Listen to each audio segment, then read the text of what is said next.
Okay. Okay, this is recorded. Bismillahirrahmanirrahim. Saya share my screen. Share je lah semua.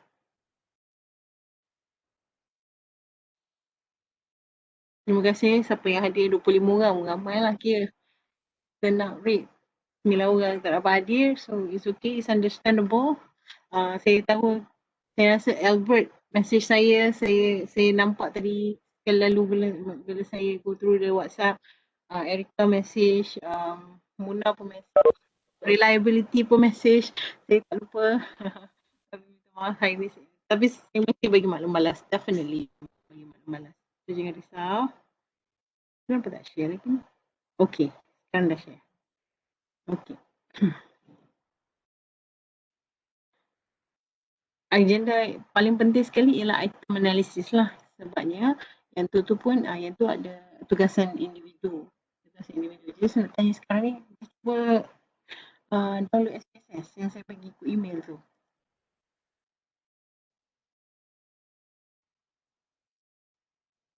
Ada masalah tak dengan SPSS yang saya bagi dekat email?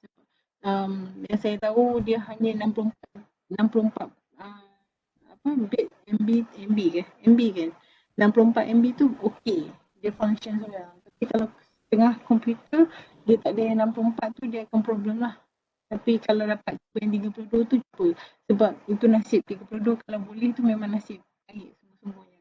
Jarang lah apa student boleh download yang 32 itu. Tapi 64 should be okay. Dah cuba install ke?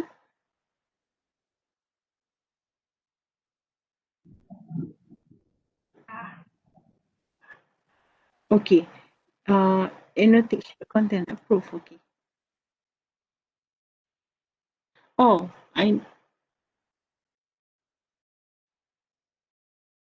okay. Aina yang approve. Okay, sekejap. Kenapa ya? Hello? You guys boleh nampak tak? Apa masa dia keluar? Sekejap ya, saya punya Webex. Aina ke yang request ni? Macam mana kita nak undo dia annotated? Saya punya mouse dia tak function. Okay, saya kena stop sharing sekejap. Dia buat apa? Okay. Aina, yang tadi tu di request ataupun tersalah ke macam mana?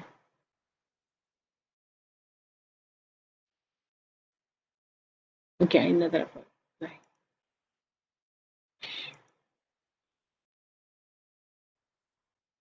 Okay, jangan record. Munir. Malam masih muda. Okay. Thank you, Munira.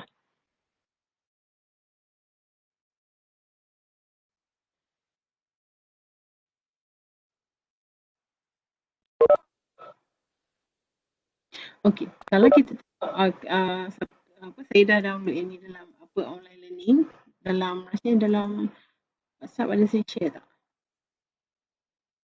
All about items 2. Okay, here. Basically item analysis yang group Sensei, Raihana, Kamil dengan panjang umur Kamil, kami just join. Kamil dengan Afaf bentang tu, basically that's one way of nak buat item analysis. Item analysis ni maksudnya lepas kita plan dah buat TOS semua, kita plan kan ikut difficulty aras semua kan, kita kata ikut aras taksonomi belum tu.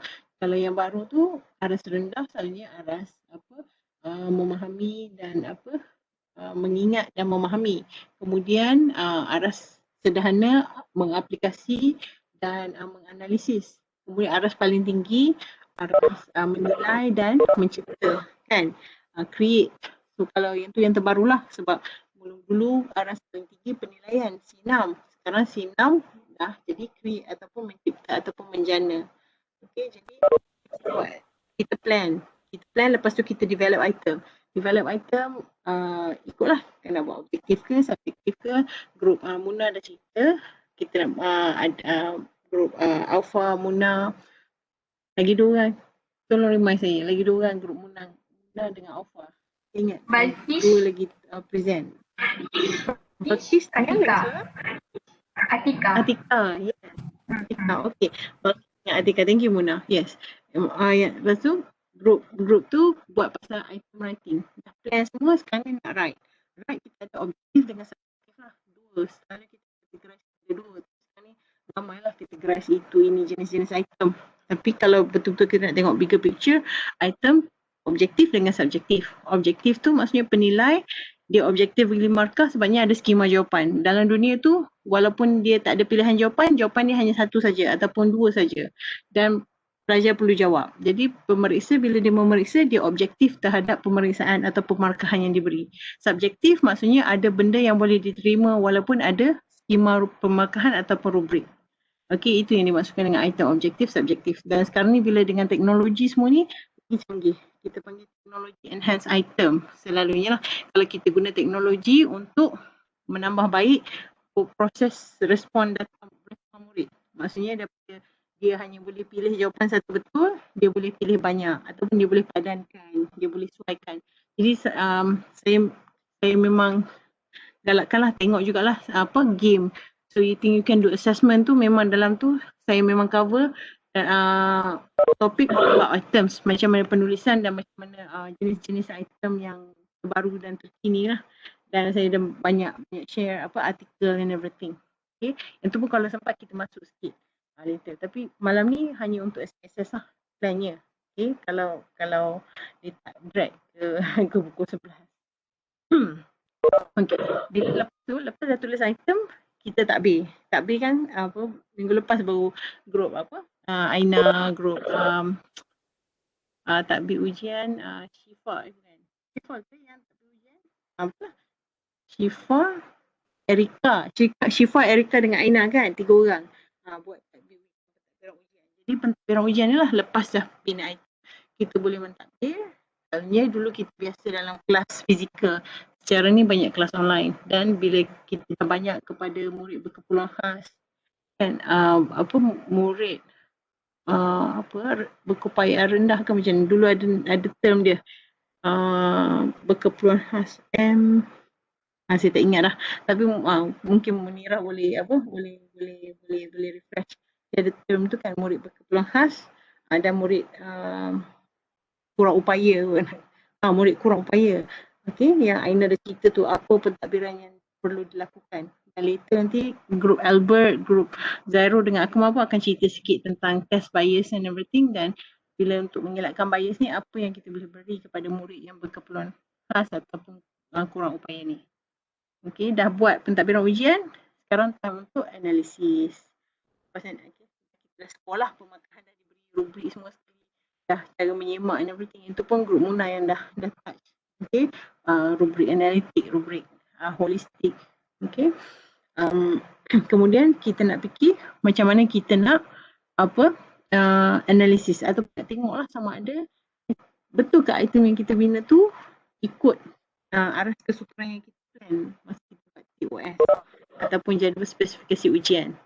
Okey, dan kita nak tengoklah bila analisis item ni, kita nak tengok dari segi kualiti, dari segi sama ada kita perlu tulis semula ataupun kita perlu tambah baik pengajaran. Pengajaran guru mungkin tak jelas sebab tu student tak berjawab, ataupun cara penulisan item kita salah. Okey, jadi hopefully macam mana pun sekali kita make sure kualiti penulisan item kita ada. Murid tak study tu, itu lain kira lah. Okey, tapi kualiti penulisan item first. Pengajaran of course lah, sekali lah, sebabnya kita dah belajar dulu masa awal-awal masa kita plan tu, kita tengok learning outcome, kita kata ada pembelajaran konstruktif. Constructive alignment. Constructive alignment ni maksudnya ada objektif yang kita nak capai, hasil pembelajaran, kemudian aktiviti yang kita jalankan dalam kelas tu selari tak dengan objektif pengajaran yang kita nak capai ataupun hasil pembelajaran tu, dan pentaksiran yang kita jalankan. Maksudnya semua selari, sejajar, align. Okay, maksudnya sesuai lah apa yang kita nak ukur, cara kita taksir pun sama. Sesuai dengan apa cara yang kita nak capai. Okay, now kita nak analisis. Okay.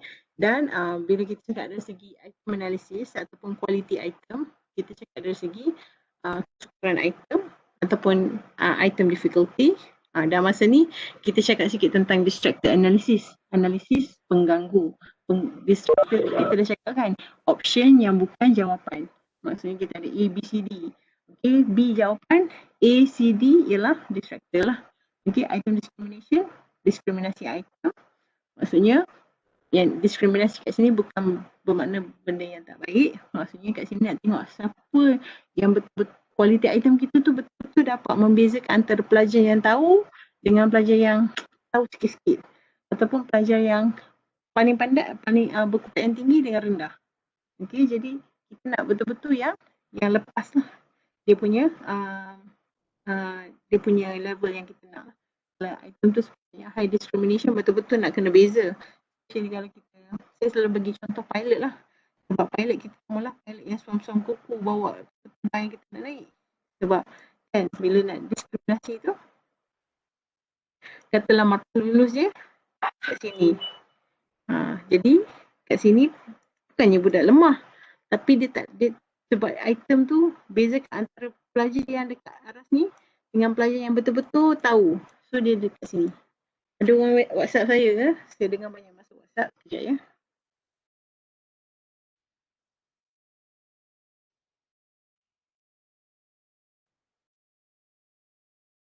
Oh, okey. Semua kata minta record kopi tak. Lagi susah hati pula dia tak boleh join. Sensei risau dia tak dapat join. Okey. Itulah internet satu lagi problem ya. Okay, so that's discrimination. Okay, dan ini contohlah, contoh case study, dan case study tu pun saya dah bagi dalam bentuk data SPSS. Okay, dan siapa yang tak prefer guna SPSS, dia boleh guna Excel. Dan calculation yang dalam 7 hari macam assessment dan yang formula yang dibentuk oleh group sensei and the gang tu, itu selalunya kita guna kira tangan. Okey, tak apa Sensei, saya record, insyaAllah bila saya upload YouTube boleh dengar clear. Okey. Yang lain tak komplain, okey ke? Lalu saya dapat mesej banyak juga suara putus-putus. Tak kena scan, kami hari ni tak kena scan. Kan saya kata sini hari ni tak wajib, yang malam ni tak wajib. Okey. Yang lain semua diam, saya rasa tak putus lah, cuma Sensei tadi kata internet kan. InsyaAllah kalau dengar recording kat YouTube, clearer. InsyaAllah. Okay. Kami hari malam ni tak kena scan sebabnya dia tak wajib. Okay. Okay, back kepada yang pembentangan grup Rusdi. Sensei, sekejap Sensei, sekejap Rusdi, sekejap Ardi. Sensei, pengiraan mereka tu sebenarnya kita boleh kira dengan Excel lah. Tapi kalau kita prefer guna tangan nak practice mathematics, no problem lah. Okay. Cuma pengiraan diorang tu pengiraan tangan, dan bila kita bezakan antara pelajar berkeperluan tinggi dan pelajar berkeupayaan tinggi dan pelajar berkeupayaan rendah, ataupun level group ataupun lower level group. Kan kalau dalam formula dia U dengan L tu kan. Okay, yang tu maksudnya kita kena score dulu markah kita, score semua, kemudian baru kita lah. Sebab dalam slide mereka kata top 25 to top 27. Top 27 lepas tu below 27. Itu yang akan menentukan kita punya sama ada pelajar tu berkeperluan lagi, berkeupayaan tinggi atau berkeupayaan rendah. Okay, dan kemudian baru kita kira. Sebenarnya kira macam tu ada problem kalau kita tak buat table cantik, table yang macam dalam assignment gitu tu ada table cantik. Kalau kita tak dapat table tu, it's really subjective nak tentukan pelajar berkeupayaan tinggi dan berkeupayaan rendah. Ada setengah dia memang bahagi kelas daripada dua, 50-50. 50 tu yang 50 markah kat atas berkeupayaan tinggi, 50 berkeupayaan rendah, 50% yang dapat markah rendah berkeupayaan rendah. Nanti kita tengok juga kalau ada masa. Okay, calculations ni Yang ni kena check lah kalau nak tahu dia punya pengiraan. Okay, item difficulty maksudnya kalau item tu min kita tak perhatikan, min dia rendah, maksudnya susah, item tu susah. Maksudnya kebanyakan student skor rendah lah untuk item tersebut. Kalau item tersebut min dia tinggi, maksudnya soalan tu senang. Mungkin dia terbalik lah, min difficulty. Okay, yang ni sama lah sebab high difficulty makin susah, makin kosong nilai indeks dia. Makin tinggi, makin mudah, makin dekat dengan 1. Especially untuk item ataupun item objektif lah yang sama ada betul salah. Okay, yang ni again lah p-value 1 sangat senang, low difficulty. Ni sangat senang lah. Kalau dengan kosong, very high difficulty. Kalau 0.5, moderate. Okay. Yang ni optimal level. Yang ni basically nak kata, optimal level ni berapa kesukaan item. Yang ni kita kena tengok guessing level. Tapi guessing level ni bergantung kepada berapa bilangan pilihan jawapan yang kita ada. Selalu kita ada 1, 2, 3, 4 kan, A, B, C, D. Jadi 1/4 0.25. Jadi optimal level kita bila kita kira, okay, between 0.65 tak salah bila kita tu benda ni. Jadi optimal level kita selalu kalau item tu dichotomous, arah kesukaran kita lebih elok lah antara 0.3 sampai 0.7. Okay, maksudnya tak terlalu susah dan terlalu senang. Okay, sebabnya kita kata hari tu bila kita assume orang kita normal, item kita tak normal juga. Dan sebabnya kalau kita kata ini kosong, ini 1, kita nak improve lah. Optimal lah tu. Okay, kesukaran dia. Yang ni exercise, maksudnya nak tanya lah kalau P ni ialah indeks kesukaran, kalau P setengah untuk item multiple choice kan, correct incorrect 0,1, markah penuh 1, markah sama ada dapat 1 atau dapat kosong lah. Kalau dapat tengah ni, kalau P dia 0.5, tengah lah, the average difficulty nak tengah-tengah. Kalau 0.2, item tu susah. Okey, cikgu Anani bercakap lain tak okey. Okey. Saya harap bila dengar recording okey. Tapi at least boleh tengok. Kalau tak dengar suara boleh tengok.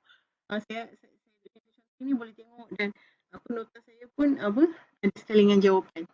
Ya, cikgu. Di point 0.8 dengan 1 lah. Maksudnya senang lah. Okey. Point 1 semua jawab betul. Okay, jadi bila semua jawab betul, selalunya kita tak naklah semua jawab betul.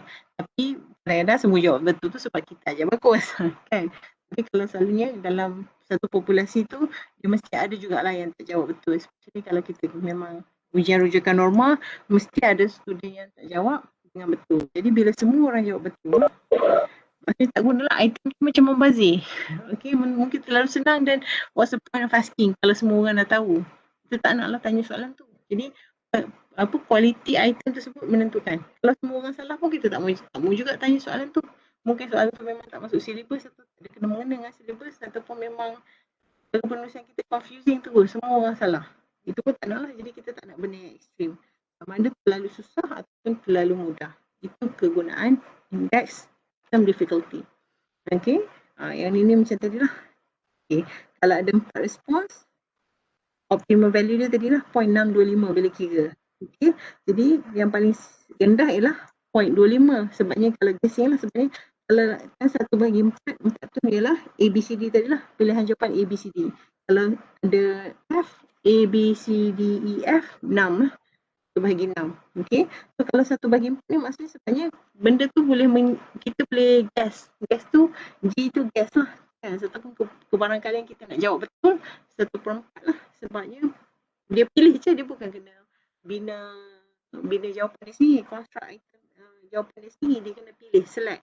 Okay, sebab tu nama dia multiple choice kan, multiple selection items. Okay, 1/4. Jadi ini paling rendah lah, p-value yang paling rendah sebenarnya 0.25. Maksudnya kalau nak susah macam mana pun, hopefully tak lebih daripada 0.25, dan kalau sebaik-baiknya 0.2625 untuk multiple choice item yang ada 4 pilihan jawapan. Yang ni again nak bagi tahu kata, okay, kalau yang ni two response option, okay, kita anggap kata setengah-setengah lah dia punya lowest sebabnya dia true or false. Kan 50-50 lah kalau dia jawab true 50, false pun kebarangkalian untuk jawab false pun 50% ataupun 0.5. Okay. Okay, ini distracted analysis sikit. Yang ni yang group apa Raihan dah bentang juga kan. Sebab kita okay, ini sikitlah ulang kaji apa anatomy multiple choice system. Kita ada STEM ataupun pokok jawapan, pokok soalan, statement of the question ataupun prompt questions, pilihan jawapan A, B, C, D. Kemudian kalau jawapan 50, distracted ialah A, B, dan D. Okey, kemudian ini ialah dia punya key lah dengan distracted analysis dia. Yang ni sebenarnya bukan buatnya sebenarnya sebelum kita ambil ujian. Maksudnya masa pembinaan item tu sebenarnya kita buat distracted analysis sikit. Sebabnya pemilihan distracted tu bukan suka-suka. Pemilihan distracted tu kena meaningful lah. Sebab apa kita pilih pengganggu? Sebabnya kita nak betul-betul student fikir. Bukan dia boleh kira, dia boleh teka. Kalau macam tu tak ada pengganggu, apa? Buat habis dakwah je lah. Okay? Jadi dia bagi tahu lah, okay, kenapa A bukan jawapan, tapi maksudnya boleh digunakan berkualiti lah sebagai pengganggu. Jadi ada bagi tahu lah ini dia punya rasional. Okay. Kalau itu hari tu kita Raihan bercakap dah. Kalau di dalam pendidikan ujian dalam bidang pendidikan, kalau tak ada pelajar yang pilih sesuatu distractor tu, tapi tak ada yang pilih A atau tak ada yang pilih B, maksudnya distractor tersebut ialah distractor yang tak bagus. Distractor tidak berfungsi kita panggil. Maksudnya kenapa buat apa kita tanya kalau orang tak jawab? Kita nak tricky. Bila pengganggu yang kita pilih tu maksudnya menyebabkan pelajar fikir. Betul tak? Bila respon dia punya pemikiran respon tu betul-betul dia faham macam mana nak nombor yang faktor 100 dan boleh dibagi dengan 5. Okey, dia kena faham betul-betul. Okey, mungkin 4 ni bukan sesuatu yang bagus contoh, ataupun mungkin 4 ialah pilihan sebab people confused. 100 bagi 4 25. Okey, dan 25 ada kena 5 lah. Okey, mungkin itu salah satu faktor sebab dia merupakan faktor 100 tapi tidak consider the criteria. Okey. Okey. Yang ni yang ni menarik juga nak tengok. Okey. Yang ni dia kata ini soalan yang tidak baik. Nak cakaplah. Okey, sebabnya tuan ni menunjukkan berat kenderaan. Kenapa dia kata ini soalan matematik? First of all, ini soalan matematik, ini ditanya berat kenderaan, ini dia bagi dalam bentuk dia punya berat. Okey, kenapa soalan ni soalan tak bagus? Saya cakap betul. Soalan ni ialah soalan yang tidak bagus dan kenapa? Berdasarkan jawapan, pilihan jawapan yang diberi. Ataupun berdasarkan soalan tu sendiri.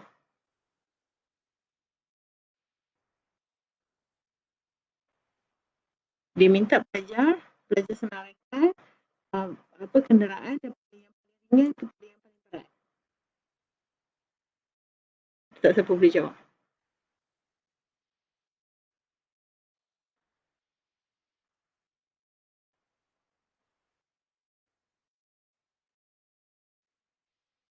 Semua diam. Boleh dengar ke? Motorcycle, car dengan truck. Okey. Soalan kenapa soalan ni soalan bagus? Dengar doktor sekali lagi.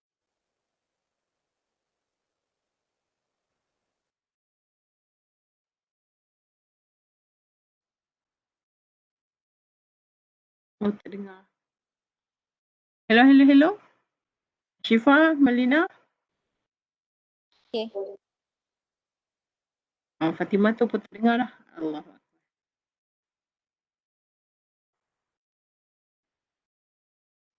Okey, soalan ni soalan bagusnya.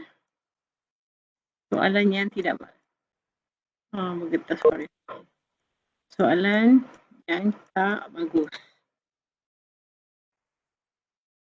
Kenapa? Sebabnya student perlu faham pun konsep apa GSIM. Okey. Okay. So, ni soalan US. US memang dia guna pound lah. Okay, kita guna KG. Okey juga. Boleh jugalah. Betul lah.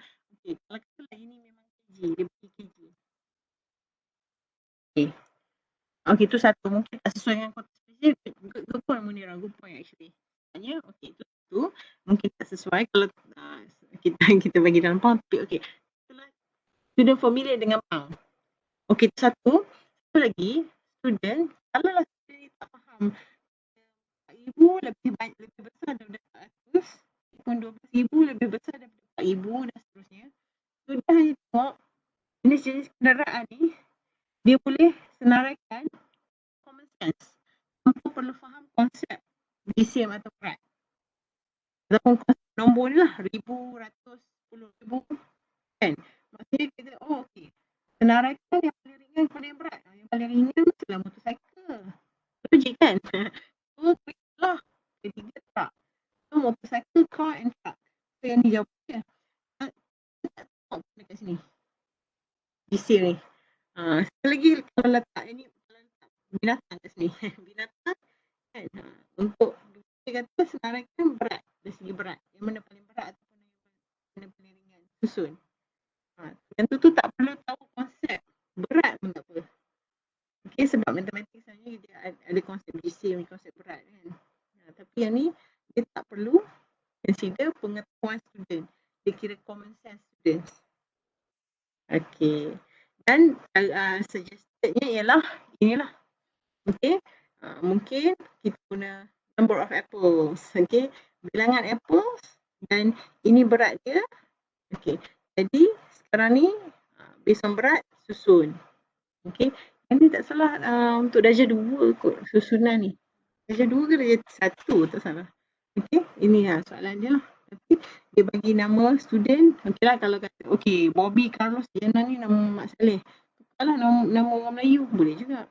Nama orang Melayu, India, Cina. Apa? Etnik Sabah Sarawak. Okay. Erika. Apa? Ya Allah. Oh, kita tak ada Chinese. Sorry. Albert bukan. Albert orang Sabah. Okay. Etnik Sabah. Okay. So basically, this is what I meant lah. So, kalau nak tukar nama boleh lah.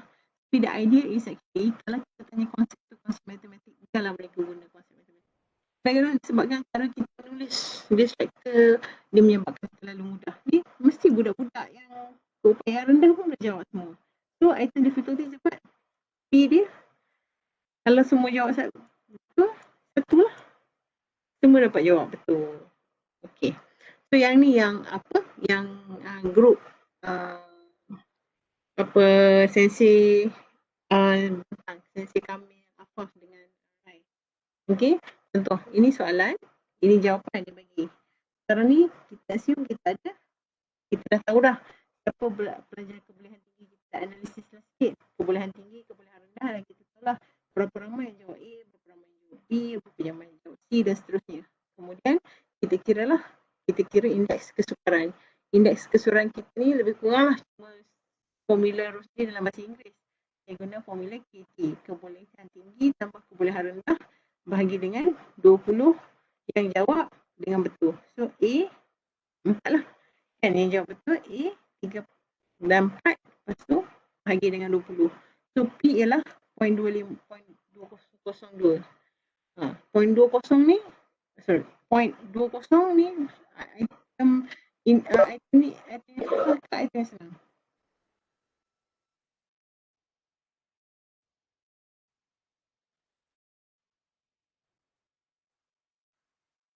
Mana dia siap kira dah lah. Dia ni tak wajib lah kira, tapi kita je lah untuk tengok chance level kita. Item ni item yang susah lah basically. Sebabnya 0.2 sebab minimum sebabnya 0.25, maksimum 0.63. Okay. Discrimination ni masuk yang tadi lah D. 3/1 bahagi dengan 11. 11 ni ialah jumlah apa? Sekejap, 11 apa ya? Saya lupa dah. 3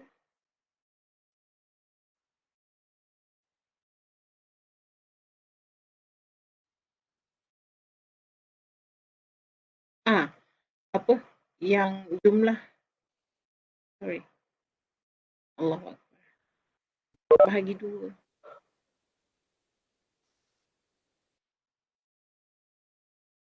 Sekejap, formula dia saya KTKR 3/1 bahagi dengan total yang jawab ni, tolak dengan ni bahagi dengan 2.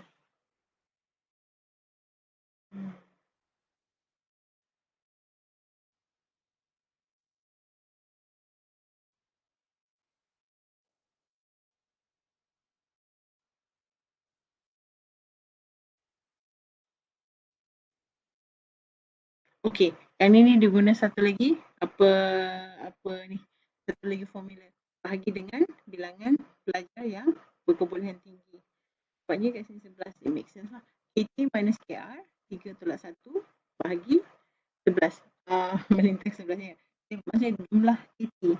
Sebab hari tu apa, Rusli punya formula jumlah KT tolak KR bahagi 2. Sorry, jumlah KT tambah KR bahagi 2. 11 tambah 5 tambah 9 bagi 2. So kalau macam tu 8. Sebab tu saya kata dia ada 2-3 formula untuk kira tangan dan based on the formula ni. Okay, dalam Excel pun ada saya bagi nanti. Okay, point is actually saya nak tunjuk kata the whole analysis lah. Okay, ini cara kita ni lah specialist yang buat apa, kalau masih belum buat apa yang dalam 7 hari mencintai assessment tu, K6 lebih kurang macam lah distracted analysis dia sikit. Okay, dan actually apa, ini ni basically macam kita nak interpretasi sesuatu item lah. Okay, so yang ni preterpose ni supaya kalau dia ada 4 ni, dia ni 4 lah, markah penuh 4. Okay, dan makin dekat dengan 4, makin ramai lah yang dapat markah penuh. Kalau makin jauh dengan 4, itu dekat dengan kosong, makin ramai yang tak dapat jawab, dan soalan tu soalan yang susah. Okay, yang ini sama, benda yang sama. Okay, yang ini consideration. Macam mana kita nak tentukan masa pembinaan item tu, macam mana kita nak tentukan index difficulty. Kat sini kita kata kita kesukaran item kita sejajar dengan kita macam mana kita nak guna instrumen. Kalau soalan tu soalan UPSR ni kita assume caburan pelajar kita sama, maksudnya ada yang berkebolehan tinggi, rendah, sederhana dan tinggi. Jadi kurang item kita nak normal lah. Maksudnya ada soalan senang, soalan sederhana, soalan tinggi. Dan ingat tak dulu kita kata ikut kod kursus kita kod 4,000. 4,000 sebenarnya kita ada semua lah. Okay, kod 1,000 dah ada soalan susah. Itu dalam kod lah. Okay, jadi soalan dia lebih fakta, tanya aplikasi sikit-sikit je. Okay, dan tak tanya sintesis atau evaluation. Okay, so itu ialah kita nak tentukan kata sama ada suatu instrumen tu indeks kesukaran yang bagus. Maksudnya item kena adalah dan kena reflect balik lah KOS kita. Okay, so item discrimination ni basically kita guna dalam SPSS kita kata item discrimination dia punya indeks, kalau kita kira tangan tadi kita kira kan, kalau kita kira guna SPSS kita guna corrected item total correlation. Okay, yang ini ialah indeks untuk kira indeks diskriminasi dalam SPSS. Sebab apa? Kalau diskriminasi dalam SPSS dia lebih kepada correlation, hubungan antara satu item dengan jumlah markah penuh. Sebab itu nama dia item total correlation, ITC. Okay, tapi kita guna yang corrected item total correlation untuk adjust for bias. Nanti kita cakap pasal apa bias. Okay, inilah, ini contoh data kita. Kita ada Q1 sampai 36, tapi ialah saya potonglah sebab untuk bagi muat dalam PowerPoint. Okay, ini student 1 sampai 2. 1 sampai berapa? Saya tak ingat, 1 sampai beratus jugalah, 10. Okay, di sini saya cut sampai 1 sampai 12 dan kita ada 36 item. Ini markah penuh lah.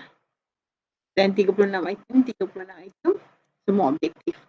1 kosong tak ada pula yang dapat 4. Apa kalau 4 maksudnya data set kita salah lah. Okay, so Q1 sampai Q36. Ini sum score kita. Inilah kita kata total. Okay. Ini kita kata okay, untuk kira discrimination untuk item 1, kita kira correlation lah, item total correlation ataupun korelasi antara item nombor 1 dengan markah penuh. Itu dimasukkan dengan item total correlation. Okay, so kalau masuk dalam SPSS, kita boleh kira dari segi correlation, kita pergi ke bivariate correlation, kita masuklah, okay, cari correlation antara Q1 dengan score. Masuk dalam SPSS, kemudian tanda Pearson dan itu kan Q1 dan Pearson, kemudian dapatlah, so dapat 0.394. Kita dapat 0.394 ni maksudnya correlation ni dengan correlation ni. Dan sum score tadi dia kata 1 sampai 36. Okay. Sama lah. Q2. Okay, ni dia nak tunjuk kata Q2. Kalau Q2 pun biasalah item total correlation untuk soalan 2 ialah okay, 3.347. Okay. So basically kita tahu kata okay, discrimination ni antara 0.39, 0.347 lah. Which is good lah, item 2 dengan item 1 ni basically not so bad. Sebab hari tu pun group Sensei, Kamil, Afaf dengan Raihana kata is a good item. Kalau diskriminasi 0.3. Okay, ke atas. Okay. Yang ni bila kita dah keluarkan statistik SPSS, kita akan dapat satu statistik macam ni, output dia. Q1 sampai 36, kita akan tengok ni lah. Correct total correlation. Ini ialah kita punya discrimination. Index discrimination. Yang ni memang clear lah kita akan dapat. Dan formula dia pun tak berubah-ubah macam dalam D. Macam dalam yang kita kira manual tu. Okay. So yang ni ialah correlation. Okay. Yang pasal tak? Kita Q1.394. Tapi bila kat sini item total correlation jadi 0.347. Lain sikit sebabnya kita guna correct item total correlation. Ini ialah total correlation saja. Total correlation saja, dia tak correct. Dia tak corrected. Sebabnya yang ni Q1 dengan jumlah sum score. Bila kita corrected, maksudnya sum score ataupun total tadi tu kita tolak dengan Q1. Sebab kalau Q1 correlate dengan diri dia sendiri, perfect score lah. Okay, sebab tu correct item total correlation akan kurang daripada ITC. Okay, kita tengok contoh ni. Okay, yang ni pun sama. Yang ni Q2. Q2 tengok. Yang ni 0.305. Kurang daripada 0.347. Sebabnya yang kita guna ni correct item total correlation. Dia ialah correlation, tapi bila kita guna yang correct. Untuk D ataupun index discrimination.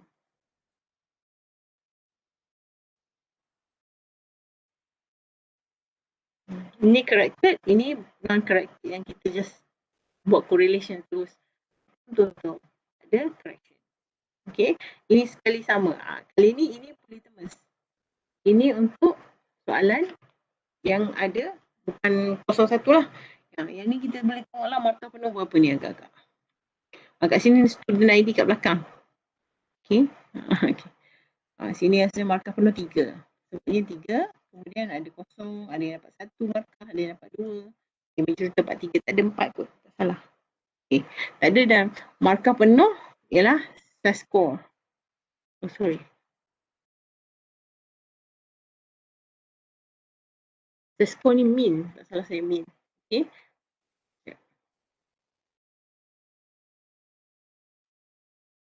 Okay, that's some score. Ya, betul lah. Ini mean. Sebabnya purata semualah yang dapat. Okay. Untuk soalan 1, person 1 ni dia punya purata SAS dia ni. SAS ni ialah skala ni lah. Skala ni nama dia social achievement kot, tak salah saya. Okay, ini pun samalah dia punya. First kalau kita guna correlation antara item nombor 2 dengan total score. Oh, this is the total score. Doesn't make sense. Total score.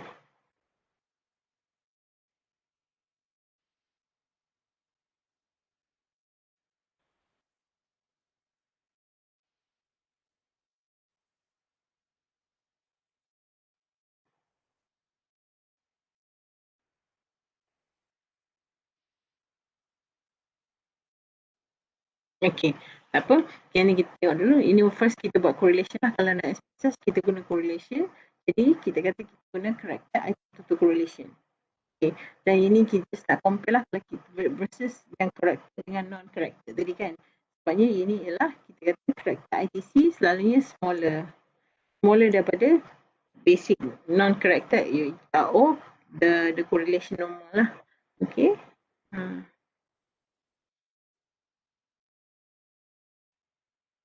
Kita kata of the this one character ni kita nak account for bias. Sebabnya sum score tadi tu dia correlate dengan diri dia sendiri. Okay.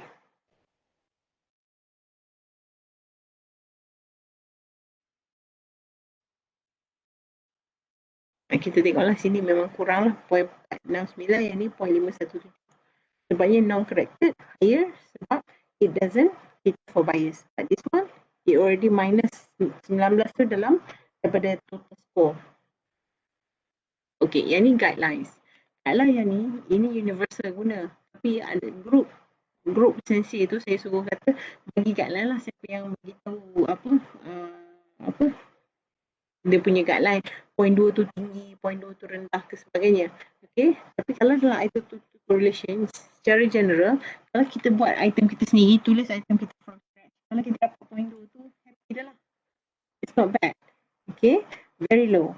Tapi kalau ITC tu lebih daripada 0.7, it's very high.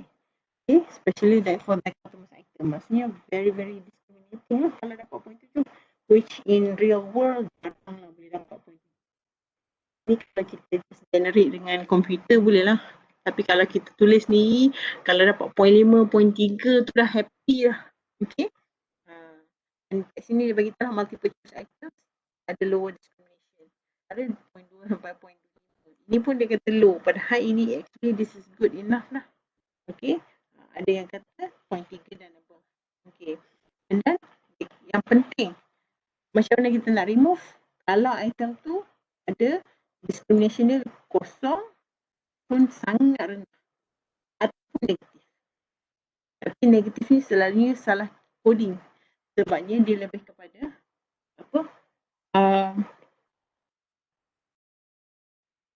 siapa yang jawab tinggi, siapa yang jawab rendah. Jadi hopefully student yang pandai boleh jawab dapat markah yang tinggi lah. Tapi kalau dia balik tu dia negatif lah. Sebabnya dia salah coding ke, salah kira ke, salah letak negatif ke. Jadi itu kadang-kadang ada masalah dengan coding. Ataupun memang untuk soalan tu student yang pandai tak boleh jawab, student yang lemah boleh jawab pula. Itu pun menyebabkan negatif. Okay. Ini ni saya nak skip. Okay, sekarang saya nak tunjuk SPSS 1037 lah. Okay. Ini saya bagi tahu lah. Semua ada. From IB, from SPSS. Okay. Kalau nak pergi ke SPS, senang sangat nak kira daripada kira tangan. Okay. Ini dia punya step-step lah. Scale, option. Kita buat hands on terus. Bukan hands on. Saya nak tunjuk straight daripada SPSS. Okay. Kat sini kita pergi case study 1 ya.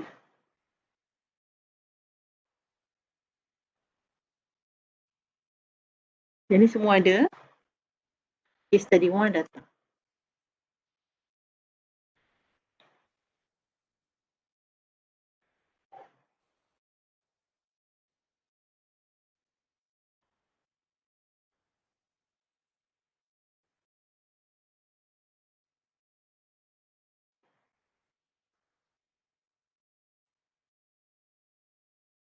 Okay. Okay, main dengan data. Okay, ni kalau dia akan keluar ini dulu lah. Data kita dan kemudian kat sini yang kita boleh tengok variable view. Variable ni maksudnya apa item-item yang kita ada lah kalau dalam konteks pendidikan. Okay, ataupun dalam konteks apa pentadbiran. Okay, V1 sampai V20. Kita ada 20 item. Okay, kita namakan dia V1 sampai V20. Okay, kemudian kita juga ada person ID ataupun student metric number lah contoh. Kita ada markah penuh. Markah penuh ni maksudnya kita tambah semualah V1 sampai V20 untuk person pertama. So dapat apa markah penuh dia. Jadi kalau kita tengok macam ni lah. Okay. Ini soalan 1 untuk orang yang student pertama. Kan? Person pertama. Markah penuh pula macam ni. Okay. Dan kita kadang-kadang dia bagi, kadang-kadang tak bagi, kita just compute lah. Kita kira dulu siapkan dalam Excel ke, kalau nak buat dalam dalam PowerPoint pun boleh. Okay. Dalam PowerPoint pula dalam SPSS. Okay, sekarang kita ada data. Kita tengok semua sekarang ni. Kosong, kita tengok tadi, ada berapa soalan, berapa orang. Boleh je kalau nak drag, saya rasa 500. Drag tu ke bawah, oh okay, ada 500 orang student yang jawab kan. Sebab student lagi pun 500. Okay, yang markah dia macam ni, last kali row ni. Dan yang lain-lain ni markah yang dia dapat lah untuk item. Jadi untuk item analysis, okay, ready ya. Sekarang kita nak tunjuk 10-40, jadi dalam kira basically dah apa minit ke berapa ni, ingat minit ke 46. Okay, minit ke 46 saya demo. Okay, saya analyze, saya pergi ke scale, reliability analysis, masukkan semua kita punya item. Macam nak masuk, right click satu, Ctrl A. Ctrl A tu dia akan select markah penuh dengan persen. So, Ctrl jangan lepas, klik persen, klik markah penuh, kemudian masukkan yang lain tu ke dalam beta item ni. So, maksudnya kita hanya nak buat analisis untuk item 1 hingga 20. Persen item dengan markah penuh ni kita tak kacau dalam analisis kita. Okay. Alpha ialah reliability. So, group yang buat reliability nanti, group dia. Okay. Basically, you are using alpha a lot. Okay. Ada juga yang guna split half, fragment, parallel. Ini jenis-jenis je lah. Kerana kita nak buat reliability. Okay. So, kita dah masukkan semua item. Kita masuk statistik kita. Okay, kat sini yang kita kena klik banyak ni. First, kita nak script test for item. Script test for sale.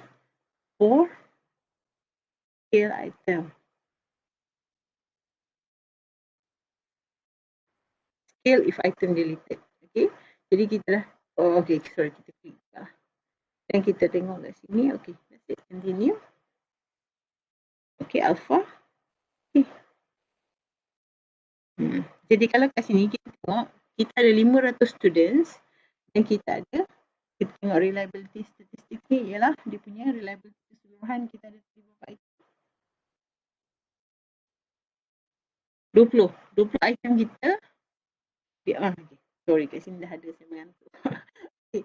Dan 20 from Excel 846. Kalau ikutkan ini, this is a gold standard which is good lah, 846 ni. Okay, kita tengok lah. Okay, this is the mean, maksudnya kesukaran. Mean, kita kata mean ialah kesukaran. Bergantung kepada jenis, bergantung kepada student. Okay, ni aras kesukaran. Jadi, item pertama, dia punya indeks kesukaran 1.79. Penuh tadi berapa?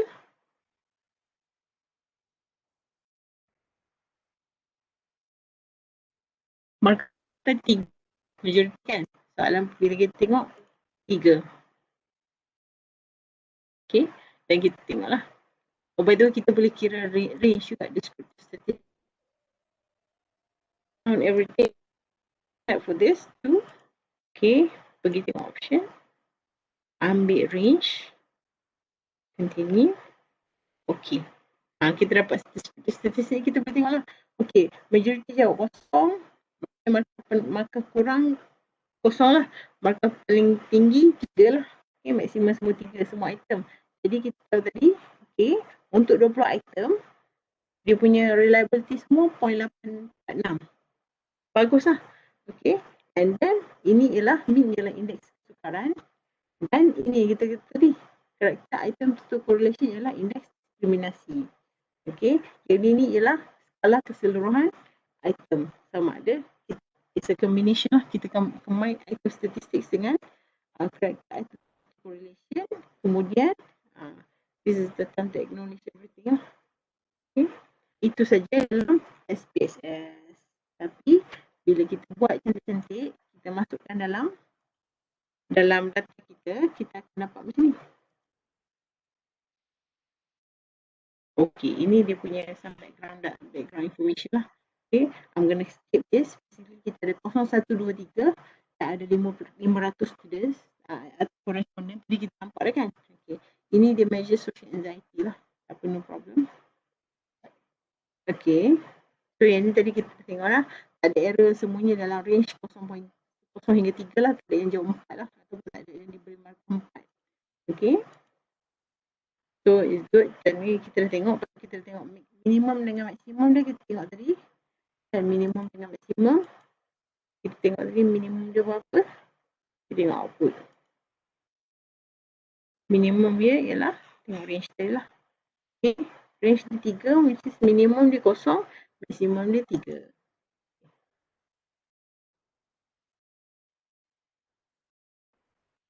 Okay, yang inilah. Ini data tadi kita tengok kan. Data descriptive statistics.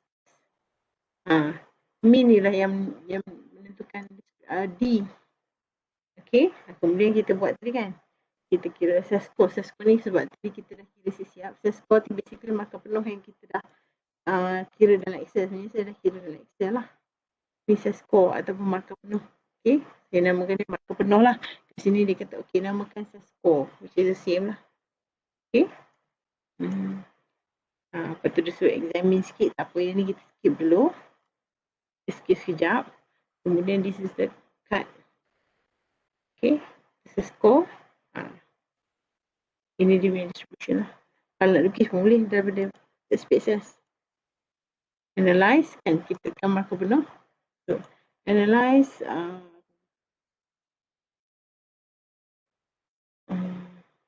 Sekejap. Descriptive. Descriptive. Kali ni kita nak descriptive tekan markah penuh lah. Is it? No, it's not here. That's it. Analyze.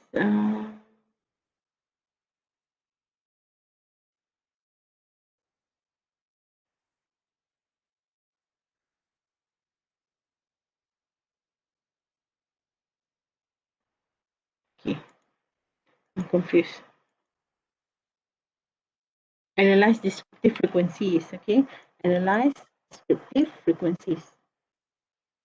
Untuk dapat ni. Tapi ni just nak tengok markah penuh lah. Kurang markah penuh kita dalam tu. So, kalau kita buat analyze descriptive frequencies tadi, kita akan dapat histogram ni lah. Untuk, so silap. Analyze descriptive frequencies. Okay. Jadi kita hanya nak tengok kepada markah penuh punya ukuran. Jadi kita tengoklah charts kita take bar chart. Sebabnya graf kita bar histogram. Let's just say bar chart. Actually histogram. And then kita show normal curve. Continue. Okay.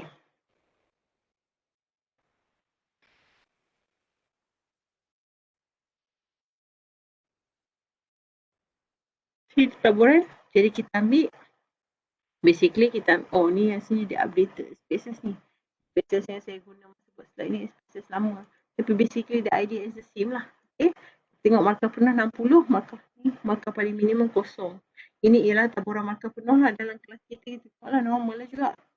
Boleh tahan lah. Sebab dia punya mean 30.33. Markah penuh 60. So 36.33 maksudnya majority. But average lah. Okay. Maksudnya apa majority dapat antara 30 lah. 30.33. Okay.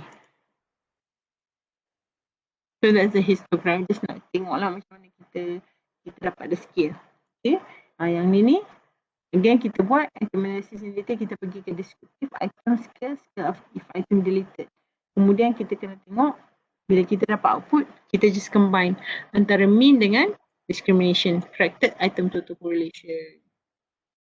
Okay. Jadi ini output yang kita dapat banyak-banyak tadi ni dalam output ni. Silat, ini dia punya data kan. Okay, ini output yang kita dapat banyak-banyak tadi lah. Kan, sini all the way sampai sini. So, kita masukkan dia dalam PowerPoint ke, dalam Word ke, tak apalah, tak kisahlah. Okay, jadi yang penting kita ambil ialah mean dengan corrected item total correlation.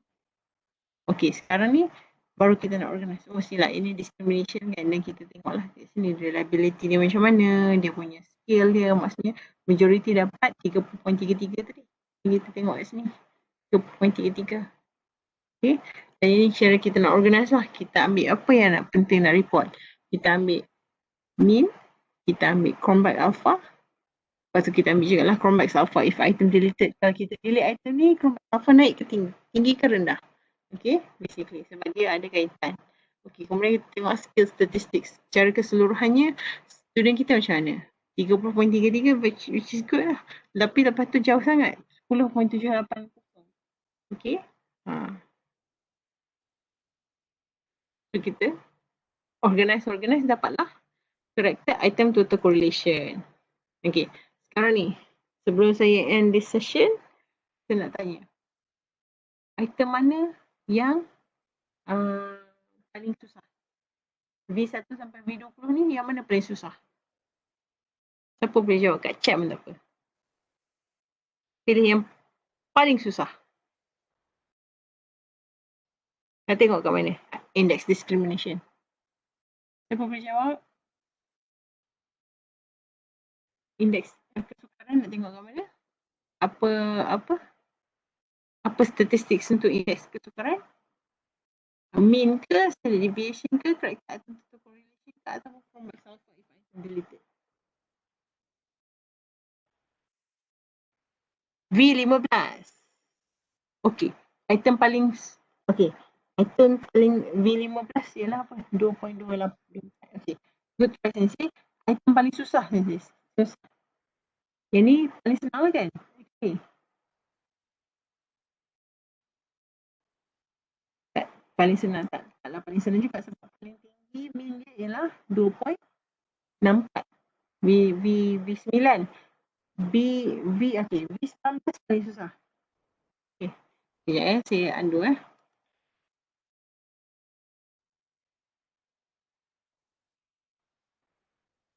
Okay. Yang paling susah yang paling susah yes, Albert. Yang paling susah ialah V19 sebabnya mean dia paling sikit 0.32. Yang paling sebab kata antara senang sensei kata V15. Okey, sebab yang 3. Yang ni dekat yang 3 juga. So yang ni antara yang senang lah. Okey, tapi tak senang sangat kan sebab bukannya 2.7 ke 2.9 kan. Kalau 2.9 tu paling senang tu. Ni ramai lah dapat V9 ni agak mudah lah untuk skor markah dan hampir kepada markah penuh.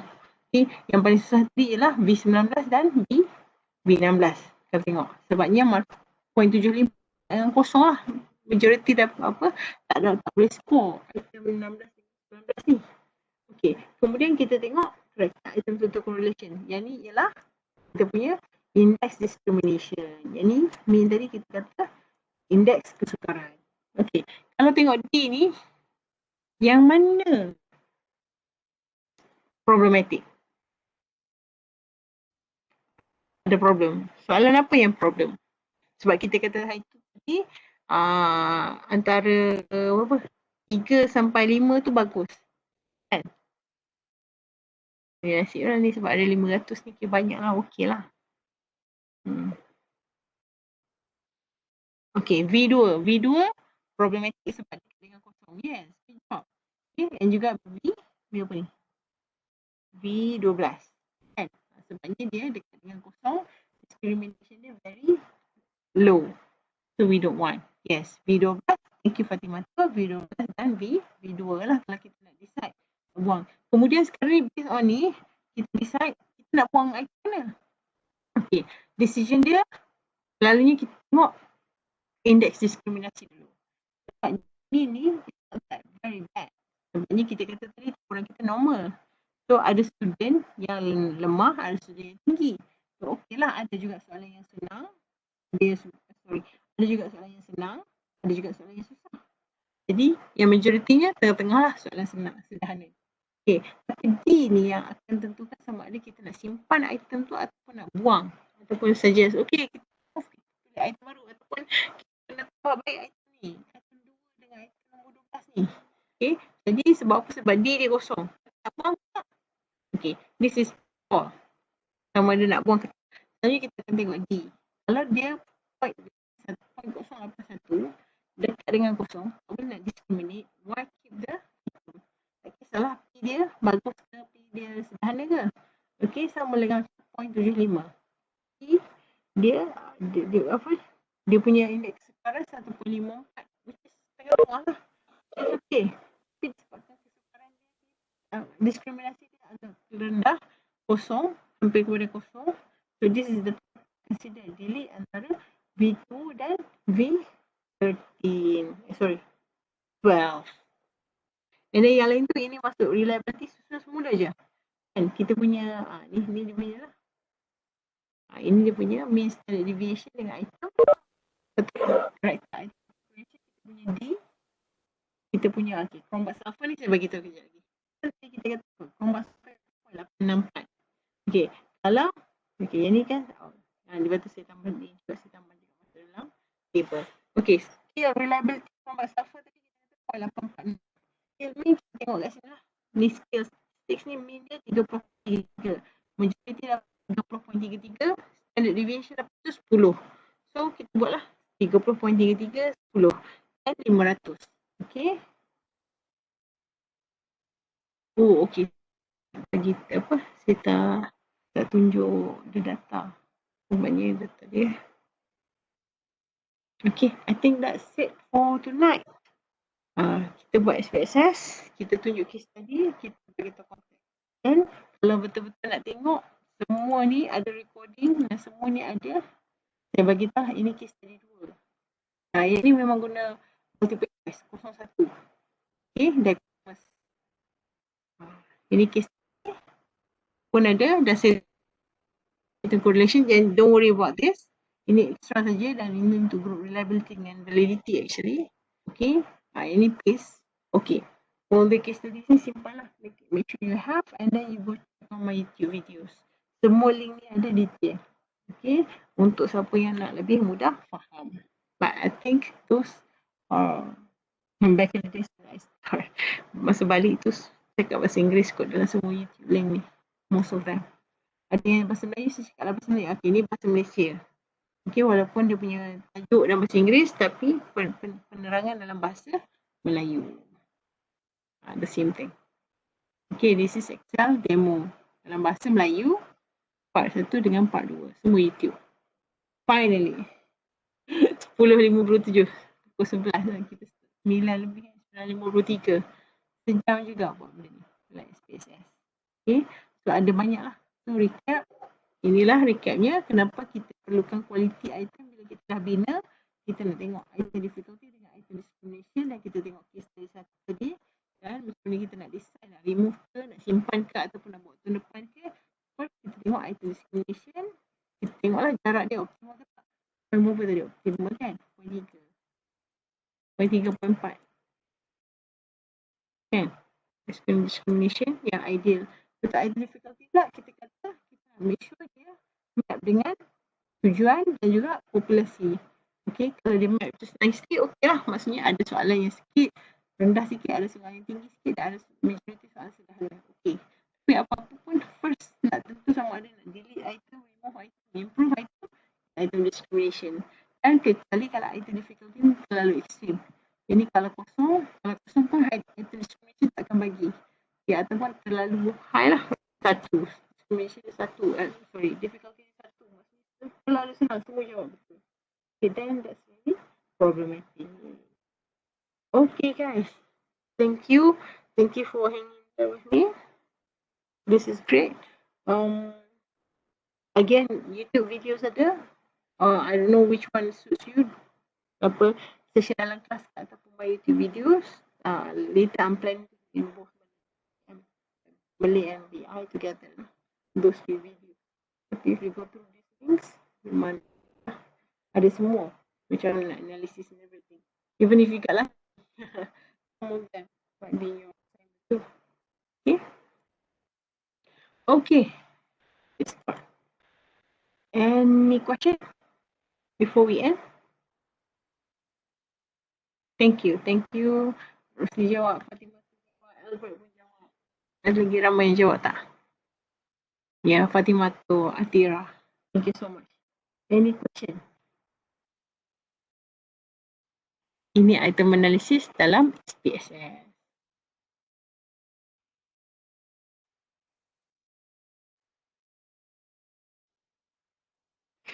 Okay. Macam tu, we call it a night. Thank you very much guys for attending. Okay, kita ada berapa orang yang boleh attend? Tugasan submit bila? Okay, kalau yang mencintai itu, apa? Mencintai assessment tu, sepatutnya boleh hantar dah. Sepatutnya dah dapat. It's very simple, right? Dah cakap kalau ikut formula Rotary tu memang senang lah maksudnya itu. Kalau untuk analisis yang buat individu ni, saya bagi mungkin sekarang 25/11. Kalau submit 5/6 boleh.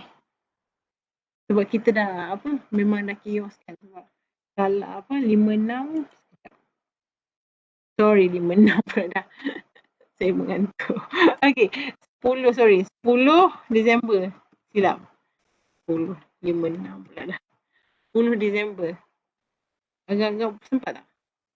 I promise it's supposed to be easy.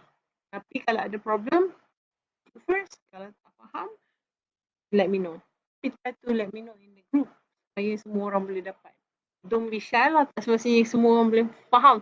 I know, item analysis, kalau boleh faham idea, kalau boleh pandai analisis, dapat apa index tu semua, boleh analisis, you gonna enjoy it. InsyaAllah. Okay, tapi dalam assignment item analysis tu, you don't have question. You just have data statistik saja. Yang compare dengan dalam Padlet tu ada soalan saiz kan. Soalan ni okey, soalan ni problematik ke tak? Ini dia punya pengganggu energi ni. Tapi yang ini hanya untuk tengok yang mana nak kena buang, option just purely item analysis tanpa mengetahui mana satu item yang ditulis.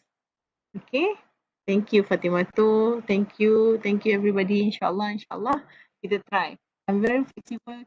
I know kita punya schedule lambat, so tapi terlalu lambat pun nanti kalau lah saya nak marking. So 10 tu just nice, insyaAllah. Okay, dan hopefully keep on checking. Thank you very much yang dah buat hari mencintai assessment day 2, especially yang interview tu. Thank you so much. Saya dah tengok dah banyak menarik. Thank you for sharing. Dan you guys did very good. I didn't expect lah nak buat cantik-cantik macam tu, nak tukar gambar the session, nak transcribe semua. I'm just expecting transcribe guru tu tak. Tapi you guys, group yang dah buat ni buat memang sangat bagus. Cuba tengok, ada yang bagi video, ada yang bagi gambar. Both I really appreciate and perspektifnya bagus. Alhamdulillah. Guru kan, guru berpengalaman. Okay guys, selamat malam. Minta maaf lagi sekali, saya terlupa sungguh-sungguh. Apa-apa boleh bagi tahu saya ya. Dulu, make sure SPSS tu working. Buka dulu salah satu data. This is really nice, 28 orang. I really appreciate. Thank you so much. Okay. Assalamualaikum. Good night. Sleep well. Assalamualaikum Doktor. Terima kasih. Sama. Thank you so much. Terima kasih Doktor.